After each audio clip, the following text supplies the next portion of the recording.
લક્ષ્ય ન્યૂઝ, એક નજર, એક લક્ષ્ય.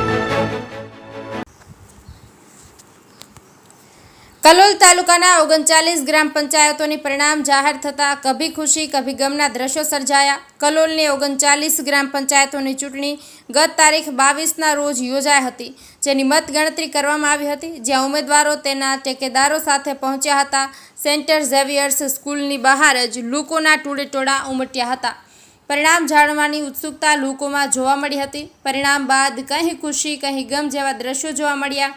વિજય બનેલા ઉમેદવારોએ તેમના વિજય સરઘસ કાઢ્યા હતા. આ ચૂંટણી બેલેટ પેપરથી યોજાઈ હતી. મતપેટીઓ સેન્ટ ઝેવિયર્સ સ્કૂલ ખાતે આવેલા સ્ટ્રોંગ રૂમમાં મૂકવામાં આવી હતી. મતગણતરી કરવામાં આવી હતી. અહીં મતગણતરી માટે ગામોને અલગ અલગ સમય ફાળવવામાં આવ્યો હતો. સવારથી લઈને મોડી રાત સુધી મતગણતરી ચાલુ રહી હતી. પોલીસના ચુસ્ત બંદોબસ્ત હેઠળ મતગણતરી પ્રક્રિયાનો પ્રારંભ કરવામાં આવ્યો હતો. જેમ જેમ મતગણતરી કરી તેમ વિજય ઉમેદવારો જાહેર થતા વિજય ઉમેદવારોને તેમના ટેકેદારો અને સમર્થકોએ અબીલ ગુલાલ ઉડાવી ફૂલહાર કરી તેમનું અભિવાદન કર્યું હતું. વિજય ઉમેદવારોએ ડીજેના તાલ સાથે ઢોલ નગારા સાથે વિજય સરઘસ કાઢ્યા હતા.